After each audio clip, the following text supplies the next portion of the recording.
program is being brought to you on the Voice America Variety Channel. For more information about our network and to check our additional show hosts and topics of interest, please visit voiceamericavariety.com. The Voice America Talk Radio Network is the worldwide leader in live Internet talk radio. Visit voiceamerica.com. The views and ideas expressed on the following program are strictly those of the host or guests and do not necessarily reflect the views and ideas held by the Voice America Talk Radio Network, its staff, and management.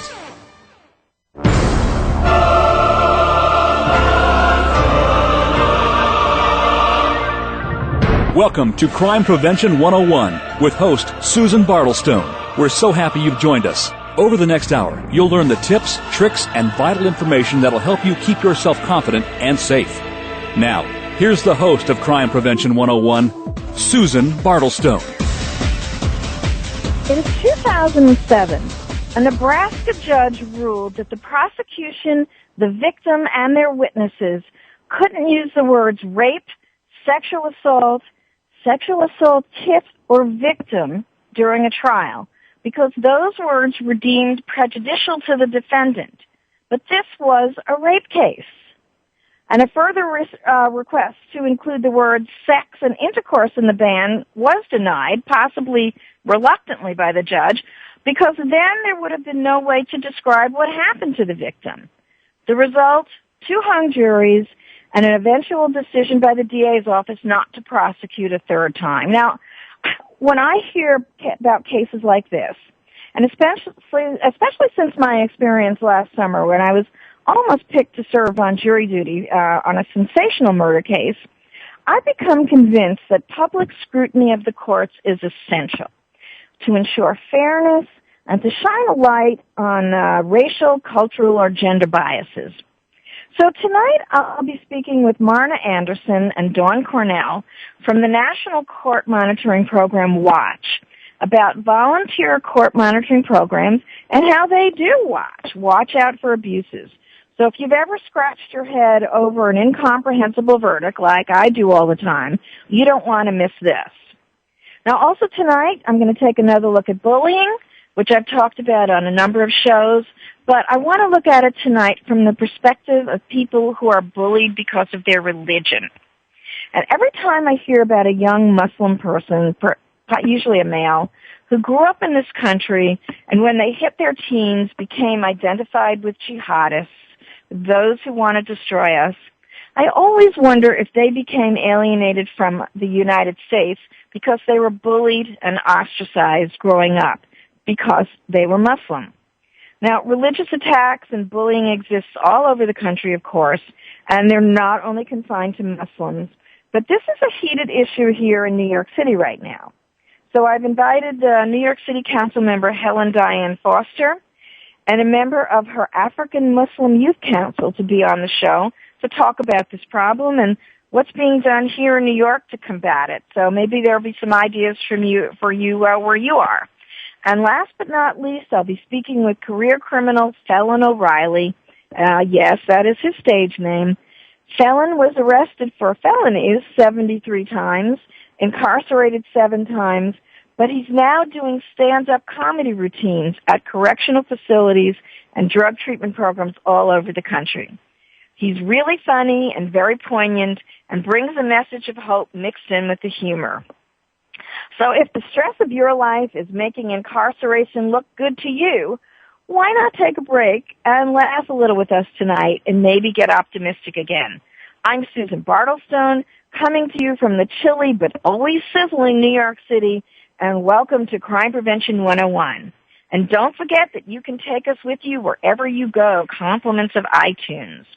Now let's meet my first guest, Marna Anderson, who is the Executive Director of WATCH, and Dawn Cornell, who is the National Project Director. Now, Marna has been with WATCH since 2004. She's worked as an advocate for survivors of sexual violence for more than 23 years, and both on the local and national level. And in 2008, she was honored for her work by the Minnesota Center for Women at St. Catherine's. And Dawn Cornell has worked for 10 years in domestic violence, sexual assault programs in Boston. She joined WATCH in 2005, and she now serves as the National Project Director and coordinates the National Association of Court Monitoring Programs. Welcome, Dawn and Marna. Thank you. Thank you, Susan. Hi. Okay, now, last year, I just have to tell you this. Last year, I was screened for a murder case where the defendant was accused of setting her much younger ex-lover on fire and killing 3 other tenants when the building burned down. And if you read the newspaper accounts of the crime, which I did the minute I was dismissed, it seemed like a slam dunk for a guilty verdict, considering that the boyfriend made a deathbed declaration that the girlfriend did it, but the jury found her not guilty. And that just seems so strange to me. So, Marna, let's start with you. Talk about what Watch is and what's involved in court monitoring programs. Okay. Well, we are a court monitoring and research organization, and we focus primarily on violence against women. So we choose cases in our local jurisdiction based on the charge that's being a crime that someone's been charged with. So we look at domestic violence, sexual assault, and child abuse and neglect cases. And we got started in 1992 in response to a rape and murder of a young woman. And our founder started to talk with her neighbors to find out what type of services were available and who was keeping an eye on the justice system, and realized that there really needed to be an objective witness to what was happening in the courts to keep an eye on how they were handling these types of cases. There was an article in the paper that came out, talked about the lax revolving door of justice, where it turned out the person who was ultimately convicted of that crime was recently paroled. And so we are modeled loosely after MAD, Mothers Against Drunk Drivers, and we're the first organization to use court monitoring to focus on violence against women. Now, are you familiar with the case that I talked about at the top of the show, where the words rape and sexual assault were banned from a rape trial? Yes, I am. I think actually it was court watchers who blew the whistle on that, if I'm not mistaken. That could be. I'm not sure about that. Dawn can talk a little bit about programs around the country, and I think there's more and more people are deciding they want to get into courts and see what's happening. Oh, well, good. Let's just talk about that also for a second. How does the Court Watch program operate, and what does a watcher look for? The people that you work with, anyway.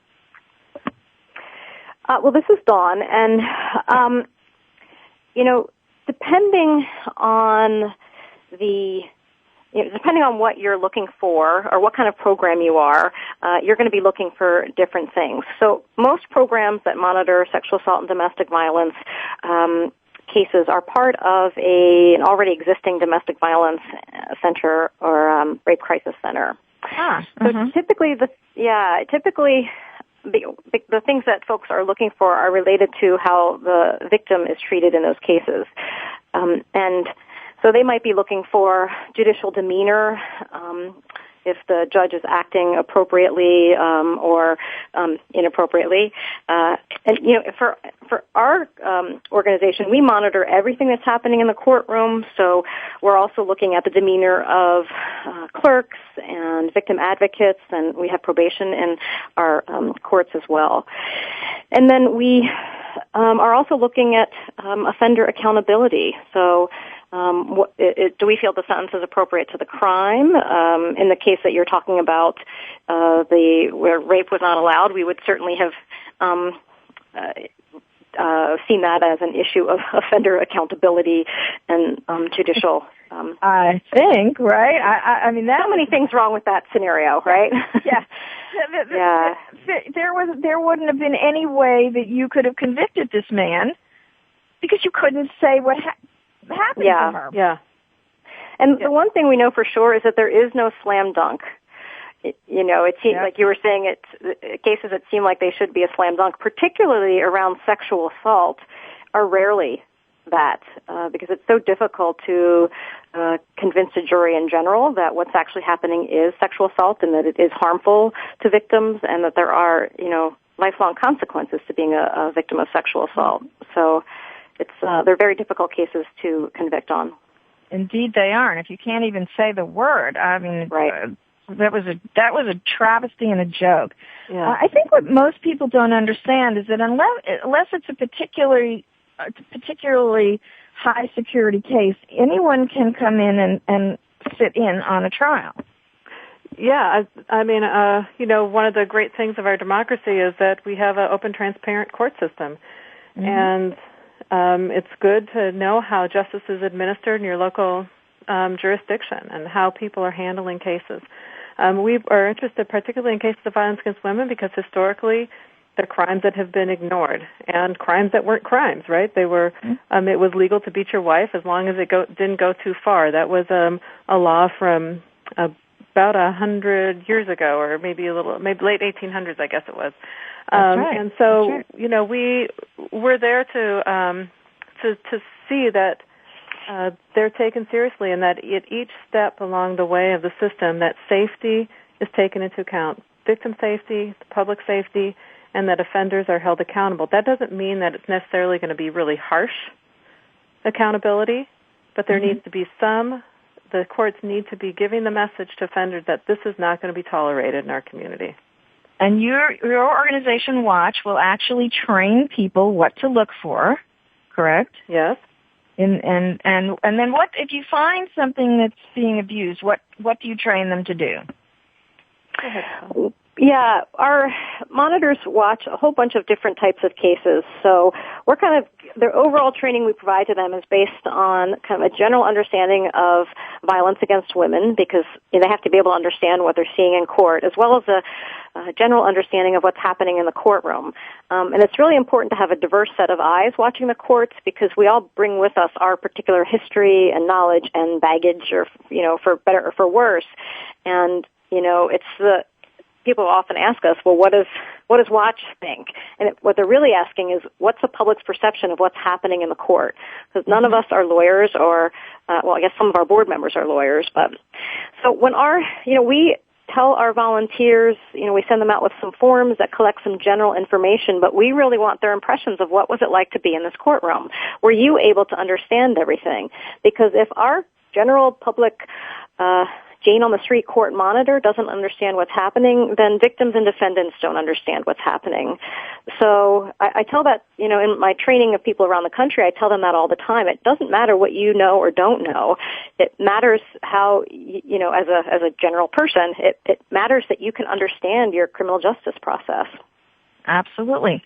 Now, Watch is also part of the National Association of Court Monitoring Programs, which you oversee. Is that correct?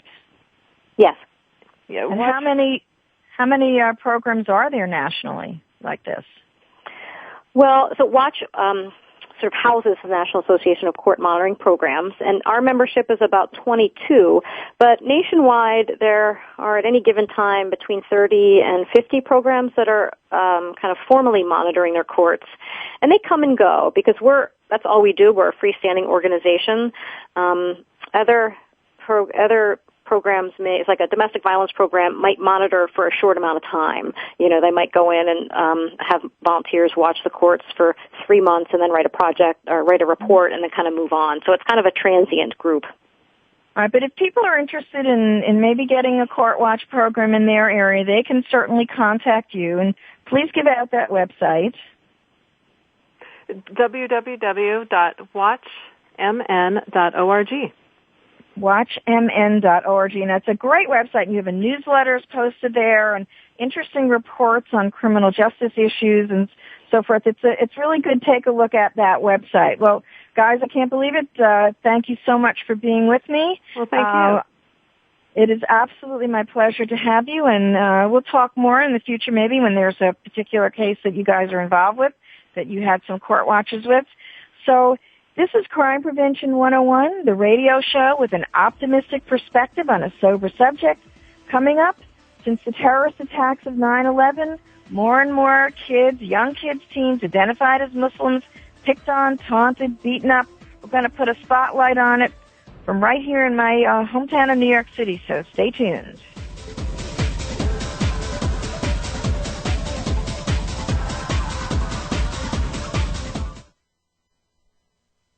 Stimulating talk. It gets those synapses in the brain firing really fast. All the time. The #1 Internet talk station where your opinion counts. VoiceAmerica.com. Hi, this is Susan Bartelstone, host of Crime Prevention 101, and I want to tell you about My Mobile Witness, a revolutionary service that transforms your camera phone into a personal safety device. My Mobile Witness believes safety is improved when you remove anonymity from dangerous scenarios. If you're in a stalking situation, for example, if you have an order of protection against someone, or if your profession places you in situations that are potentially dangerous, I want you to check out My Mobile Witness. And you parents of college students, ask the school to check out the My Mobile Witness University program with custom-tailored options aimed at keeping both students and faculty safe. Every campus could benefit from the My Mobile Witness University service. For more information, go to mymobilewitness.com.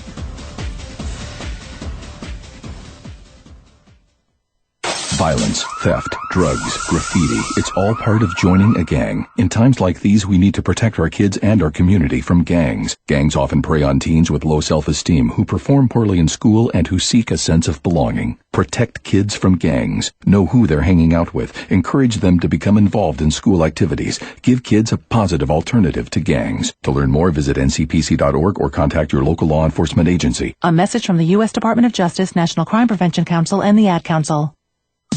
Streaming live. The leader in Internet talk radio. VoiceAmerica.com.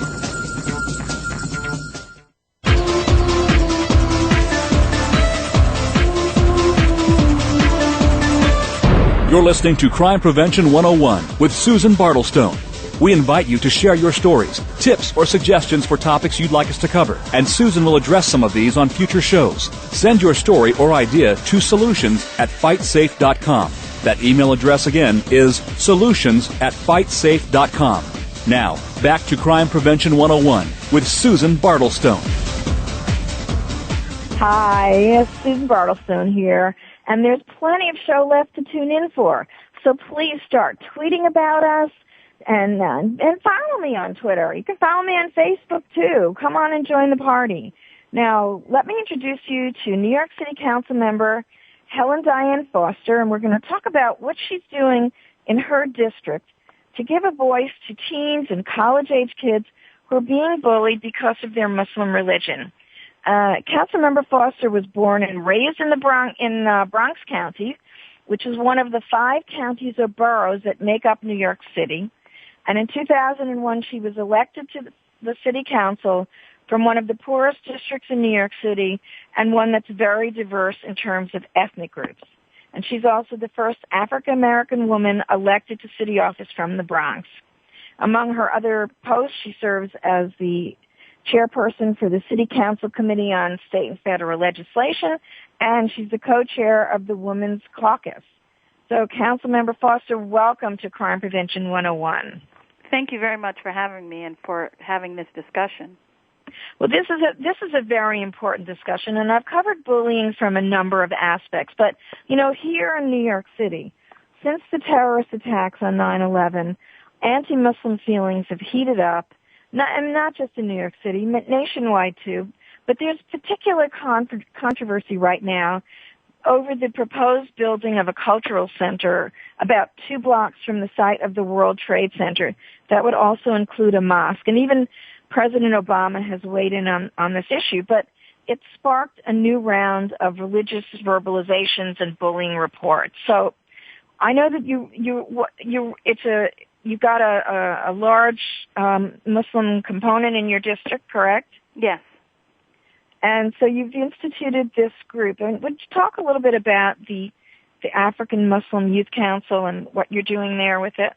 Yes. Well, it came about with seeing the need or the growing population of Africans in the district, West Africans in particular, and those West Africans who were Muslim. And we had some hate crimes in the neighboring public housing developments, and a staff person who I hired who happens to be African and Muslim and young came up with the idea of having an African Muslim Council, and the purpose was to be maybe a sounding board, but also a vessel where our kids, and especially our young African kids who are different because they're African, or different because they're Muslim, or different because they're African and Muslim, can have a place to come together, voice concerns, and also, as a council member, I can be made aware of those things that I need to be doing that maybe I'm not doing that could help address some of the issues in the community. And about how many, and these are what, college age, correct? College age? Actually, which is encouraging, is it ranges. It ranges from young people to, older people like myself. And so it's a wide range of them. And I think what has been most important is that the council itself generates the topics and generates the discussion, as opposed to me as an elected official saying, this is what I want you to do. And I think that's what makes it so effective. And about how many of the people participate in the council? Well, it varies month to month, but I would say we have, when we had our forum, there were a good representation of probably about 40 to 45 members that showed up and participated in the forum that we had. Now, we have a young woman who is part of your council, and her name is Zalia Musa. I think I pronounced it right. Zalia, she's here with us tonight. Thank you so much for coming on. And you've been a victim of this bullying. So yeah, I mean, I'm a college student now, so it's pretty much it's been okay because a lot of people don't know the reason why I wear the headscarf. And since I have to explain to them, because first when I was in high school, it was pretty much everybody wanted to be cool, and I chooses to find my religion and follow it. Mm-hmm. But to some people, they don't really understand why we wear the hijab, which is the headscarf. I mean, a lot of Muslim women wear it. So I choose to wear that, and I have people asking me, "Oh, do you take shower with that? Oh, do you do you go to sleep with that? Are you bald headed?" And I even get pushed in school and stuff like that. Have you ever felt frightened or afraid because of wearing it, or felt that you were targeted in that way? Because that's kind of experiences that I've been hearing about. I mean, it wasn't really hard because I used to go to school, one of my colleges, my first year in college in Manhattan College, is not too far from Ground Zero, and that's where 9/11 occurred. And there's a lot of Muslim working around there, so I was wearing the whole Muslim clothing. And when I walked down the block, everybody kept looking at me with the eyes oh, she's about to do something. And I kind of feel I'm just a Muslim, but I do not practice that type of tourism or stuff like that. So I had to explain to people all the time, my classmates, I'm a Muslim, I'm African, and where I'm from, we don't do stuff like that. It even said in the Holy Quran, if you kill one person, it's you kill the whole nation. So I feel for somebody to be ignorant and just, judging you of what you wear, it's pretty much you're bullying me. So. Exactly right. And this is a hot issue right now with everything that's going on with the cultural center that's going to contain a mosque. It's a pretty heated issue here in New York City, right? Yeah, it is, because I was walking down the block the other time, and it's pretty much I think they want to take it out there and then take it to another location. But I think the imam spoke out because he feels there is people who are practicing whatever they're practicing, and we are Muslims, and we just want to pray in there, because he feels there's a lot of Muslims in New York, because it's a diverse city, so everybody has the right to do everything, So I think they should just let them do whatever. It surely heated up the issues, and what kind of things did you discuss in the council meeting last night besides what the questions that people ask you about the garbs that you wear? What else? last night we just had like a discussion about like, even getting bullied at home, like, how your parents want you to be. Because since we're from another country and coming to America, our parents, like, sometimes do not understand where we're from or what we do. So it's like they wanted to like let us do whatever they want us to do. It's kind of that happens in non-Muslim families too. I got to tell you though, but I understand that there might be some cultural there might be some cultural things that make it difficult.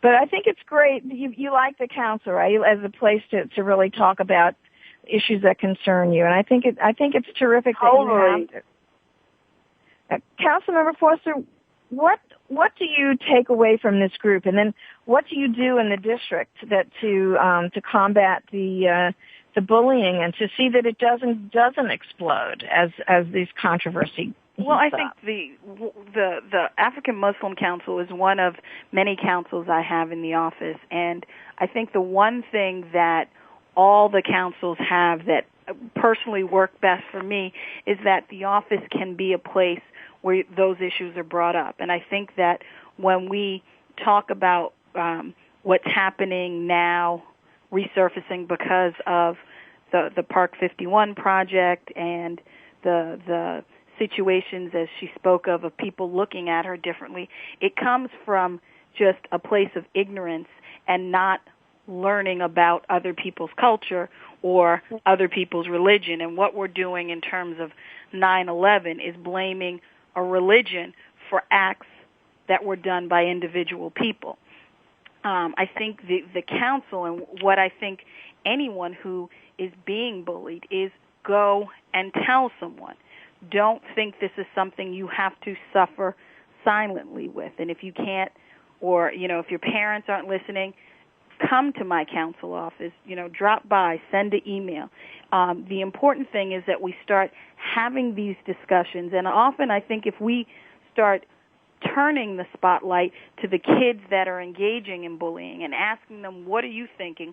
Why are you doing that? I think we'd probably find that a lot of them are experiencing that from home and are being taught, in the case of characterizing a whole religion, are being taught to hate at home. And we have to start addressing the bullies and the bullies' parents and saying enough is enough. And stop making the kids that are being bullied the problem.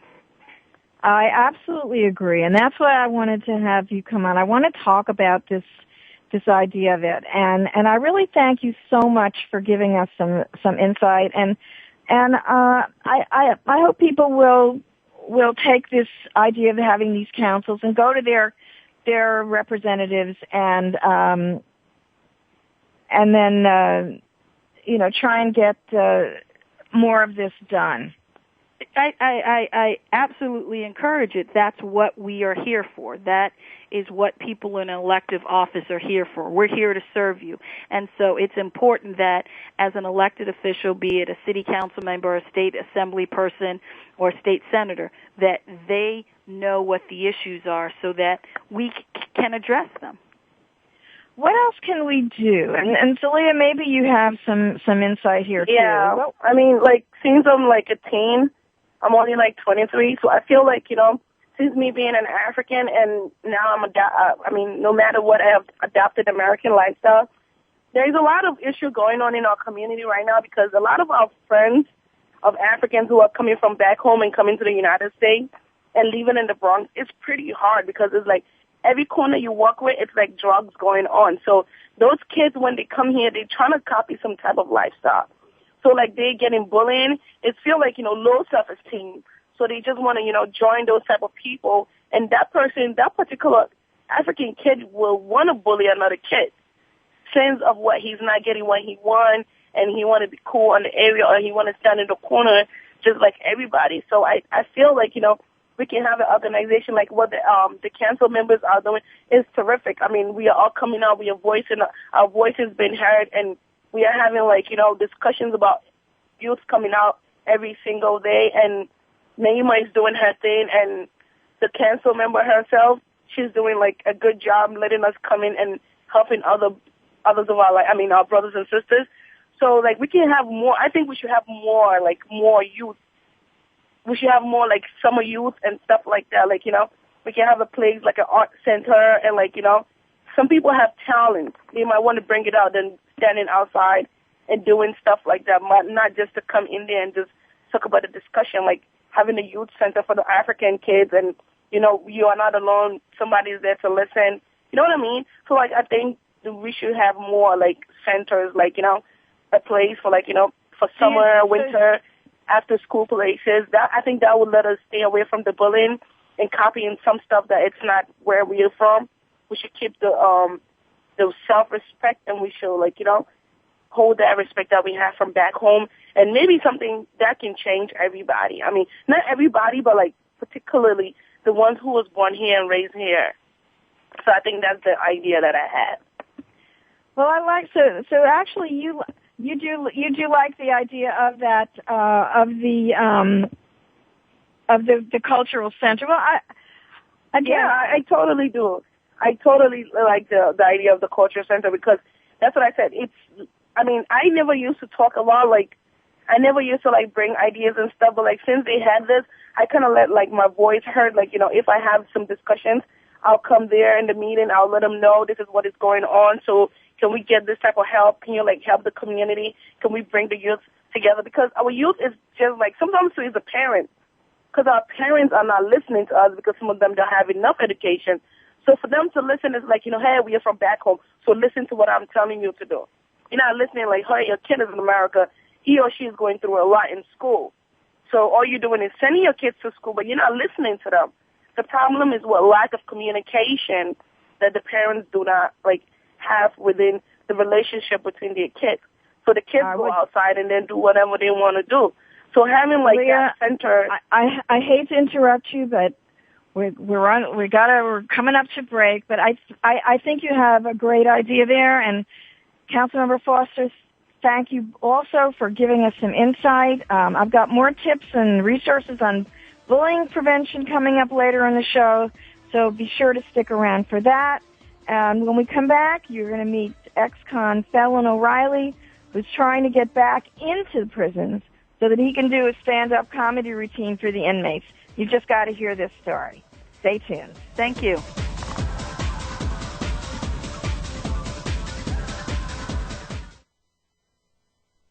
Talk, talk, talk. That's all we do is talk. If you'd like to talk, call us toll-free right now at 1-866-472-5787. 1-866-472-5787. That's it. VoiceAmerica.com.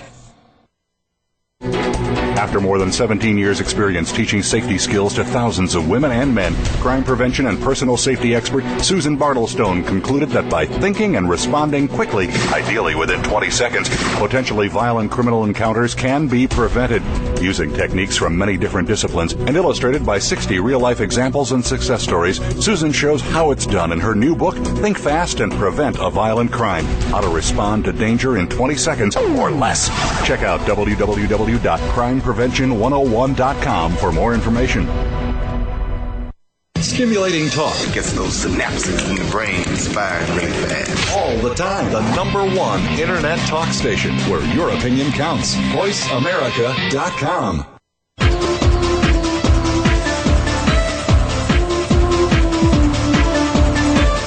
You're listening to Crime Prevention 101 with Susan Bartelstone. We invite you to share your stories, tips, or suggestions for topics you'd like us to cover, and Susan will address some of these on future shows. Send your story or idea to solutions@fightsafe.com. That email address again is solutions@fightsafe.com. Now, back to Crime Prevention 101 with Susan Bartelstone. Well, this is Crime Prevention 101, and I am Susan Bartelstone. And I want to remind you that I've got a new series of weekly audio tips, 30-second crime prevention tips, that I'm sending out to groups and organizations to post on their websites and blogs and newsletters. And if you'd like to receive these tips for your group, just email me at solutions@fightsafe.com. Now I want you to meet Felon O'Reilly. And he is a career criminal He was born Al Joyce. Felon O'Reilly is his stage name, but he is the real deal. He was addicted to drugs and alcohol for 25 years. He committed thousands of crimes, resulting in 73 arrests, 7 incarcerations, totaling almost 10 years in prison. But he's been clean and sober since 2001. He calls himself a stand-up convict. He goes around to all sorts of correctional facilities, recovery events, conventions, comedy clubs, and so forth. And through humor, he provides a message of hope, moving his audience to laughter and tears and hopefully self-evaluation. Felon, welcome to Crime Prevention 101. Thank you, Susan. Well, I love your stage name, I have to tell you. I had to have something. Yeah, that was a good choice, I think. You've had quite a felonious background, okay? So just talk a little bit about your past and what led you to where you are now. Well, I got into crime long before I got into drugs and booze. And, I would love to tell you that drugs and booze put me in prison, but they probably helped me along. But, I was addicted to that adrenaline rush. And I didn't realize any of this until I got clean and sober, that I was probably more addicted to the crime than I was to drugs and booze. And I remember seeing on your website, you said, I like to steal. I love it. I still do. I mean, there's not a day that goes by. I very, very rarely do I think about drinking or drugging. Very, very seldom. But I think about crime almost every day. So now what happened in 2001 that got you?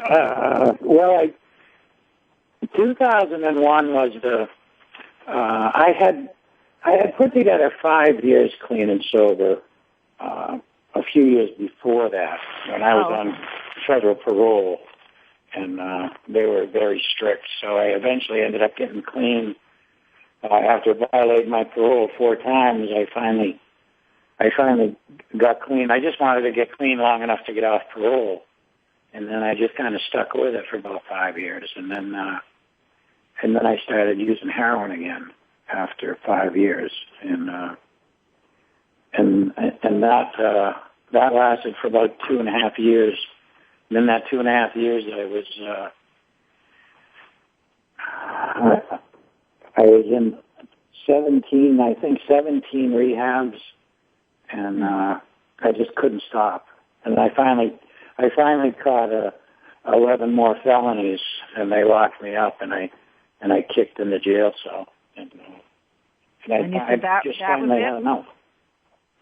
Finally had enough. And I remember you saying that you would have died if you hadn't gone to jail, because that's how bad the drug and the booze were.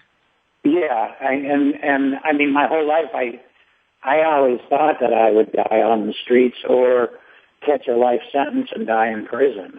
I didn't know any way out. I just didn't know how to stop. I didn't know how to live without it.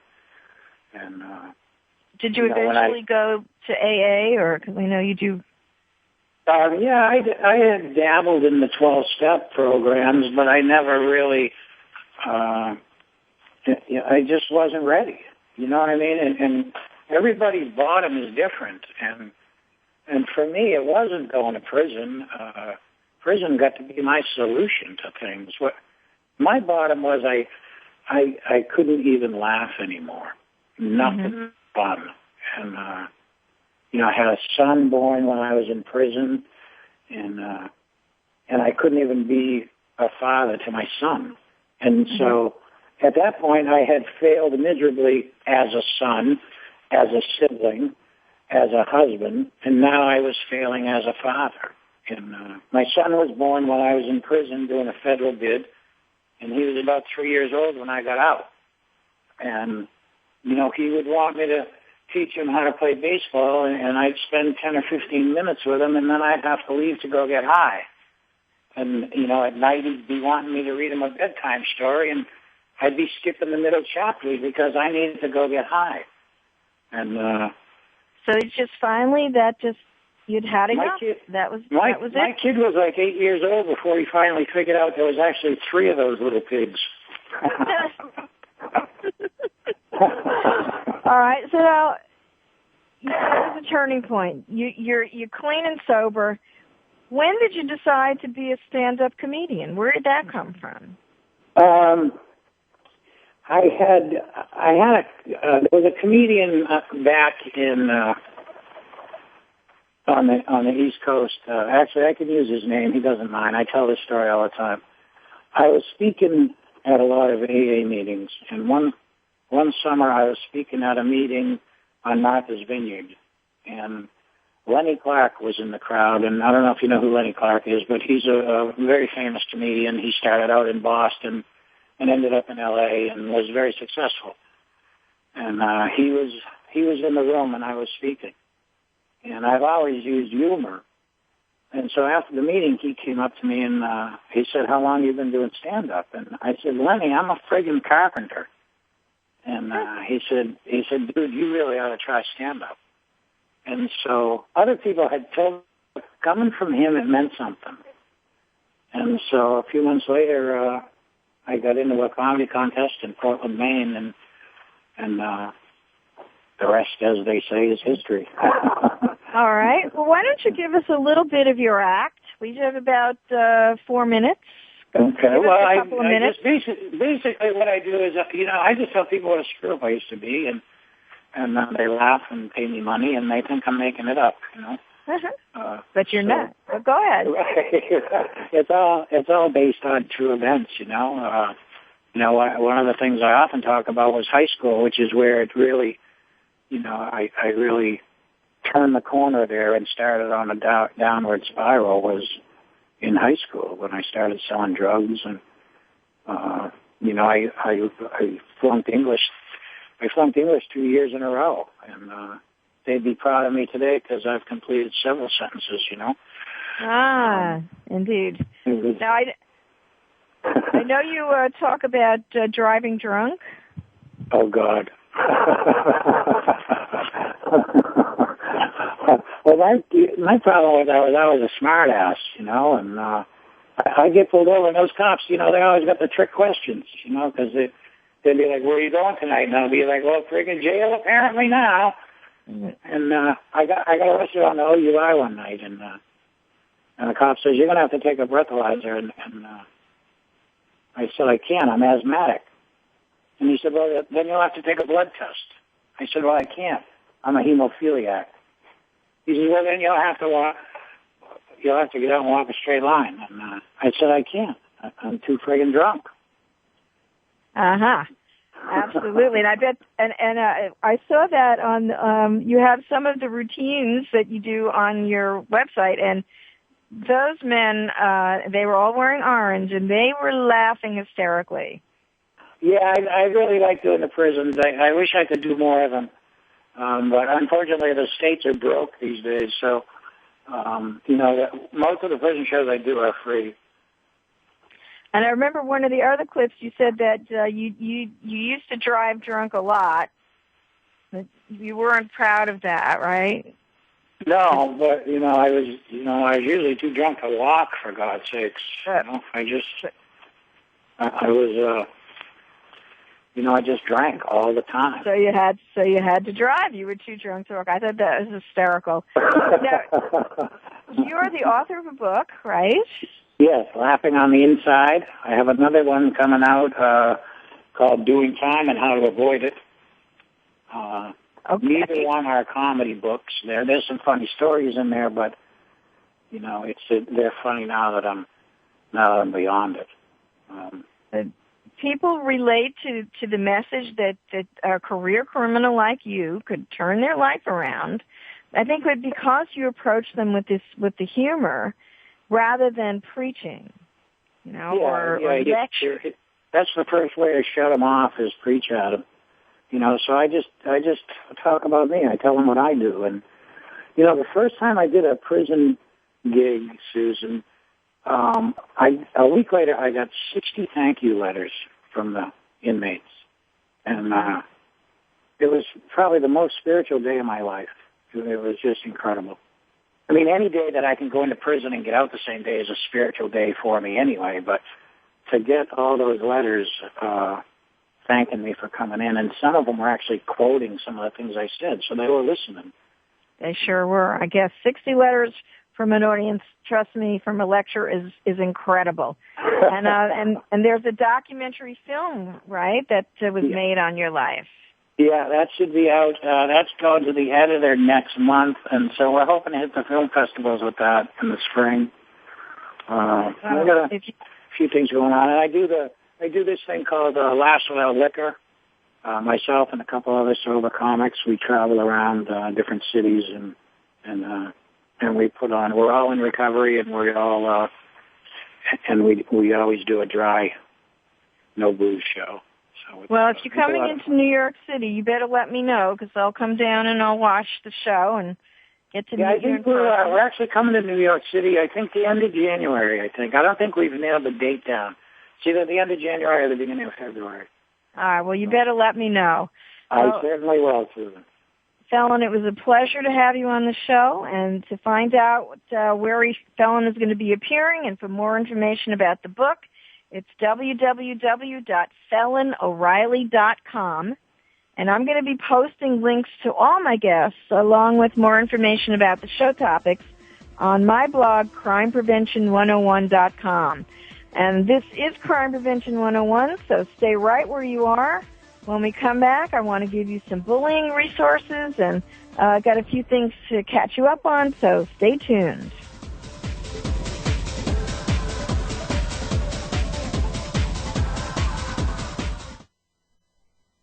Talk, talk, talk. That's all we do is talk. If you'd like to talk, call us toll-free right now at 1-866-472-5787.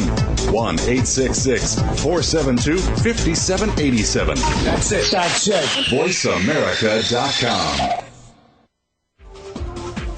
Hi, this is Susan Bartelstone, host of Crime Prevention 101. And I want to tell you about My Mobile Witness, a revolutionary service that transforms your camera phone into a personal safety device. My Mobile Witness believes safety is improved when you remove anonymity from dangerous scenarios. If you're in a stalking situation, for example, if you have an order of protection against someone, or if your profession places you in situations that are potentially dangerous, I want you to check out My Mobile Witness. And you parents of college students, ask the school to check out the My Mobile Witness University program, with custom-tailored options aimed at keeping both students and faculty safe. Every campus could benefit from the My Mobile Witness University service. For more information, go to mymobilewitness.com. Every day, people are afraid to report violent crimes. In times like these, choosing to report a crime or helping the police can be a difficult decision. A no-snitching culture has sprung up in our communities, making it unpopular and sometimes even dangerous to report a crime. Do the right thing by calling 911 or your local crime tip line. If you're the victim of a crime, report it. If you know about a crime, report it. To learn more about how to do the right thing, visit ncpc.org or contact your local law enforcement agency. A message from the U.S. Department of Justice, National Crime Prevention Council, and the Ad Council. After more than 17 years' experience teaching safety skills to thousands of women and men, crime prevention and personal safety expert Susan Bartelstone concluded that by thinking and responding quickly, ideally within 20 seconds, potentially violent criminal encounters can be prevented. Using techniques from many different disciplines and illustrated by 60 real-life examples and success stories, Susan shows how it's done in her new book, Think Fast and Prevent a Violent Crime, How to Respond to Danger in 20 Seconds or Less. Check out www.crimeprevention101.com for more information. The Internet's #1 talk station. #1 talk station. VoiceAmerica.com.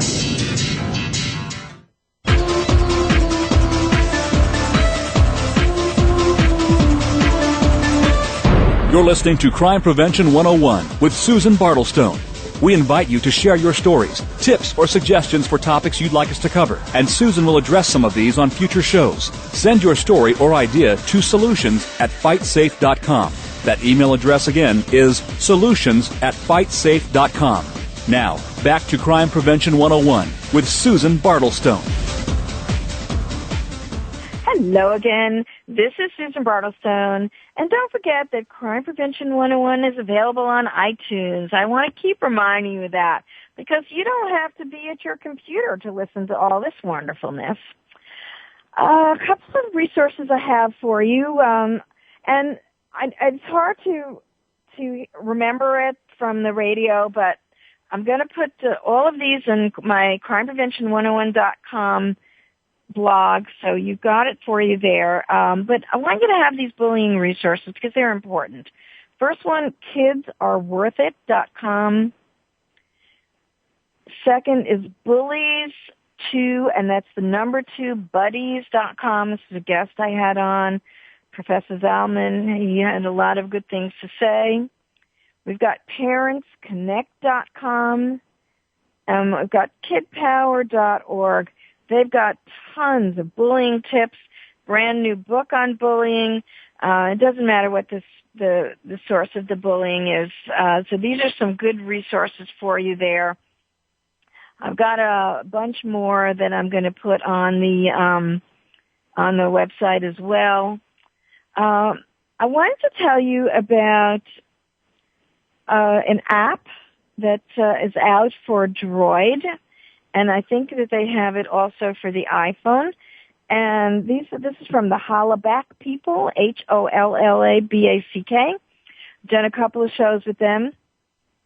They're the people, they're all over the world, where if you see someone harassing you on the street, you can take a picture of them and post it on the Hollaback website.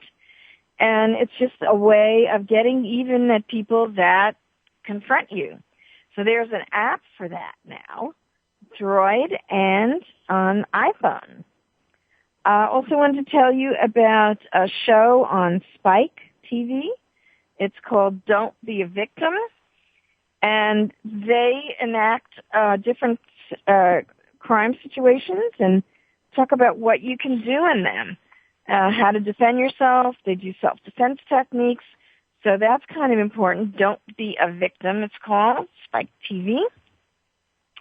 And last, I just want to tell you about a benefit concert that I attended recently for wounded soldiers.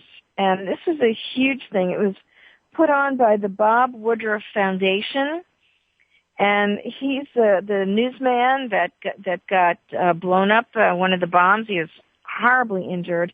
He looked wonderful, but I tell you what, we were sitting, my friend and I were sitting right up there in the 5th row, and the first 5 rows, the first 4 rows, had the wounded warriors in it, and talk about putting a face on this war. Now, I have to tell you, I'm an old warrior, you know, and I've been a martial artist for many years, but this is a different kind of thing.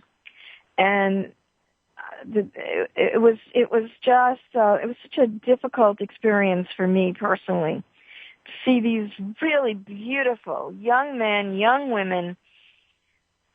Their faces had been blown apart, reconstructed, people without limbs. Gentleman in front of me, young guy in front of me was quadriplegic, and he was there watching Jerry Seinfeld, watching Bruce Springsteen, and all these wonderful people that were there trying to raise money for them. This is the Bob Woodruff Foundation.org. I'm going to put this on the website as well. If you get a chance and you want to make a donation, they need all that they can get. Well, you know what? That's a wrap for now. Please don't forget that we love to hear from you. Well, by all means, post your comments and suggestions on my blog at Crime Prevention 101. Don't forget to tell your friends about us. And you know what? You and I will be doing this again next week, same time, same place. It'll be a crime not to listen. So stay tuned and stay safe.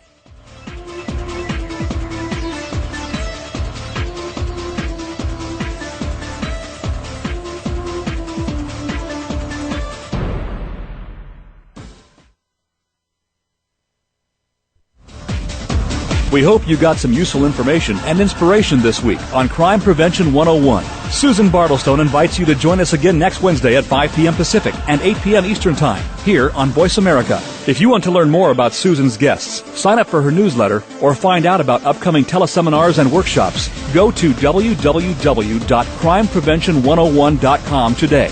Have a great week and a safe week.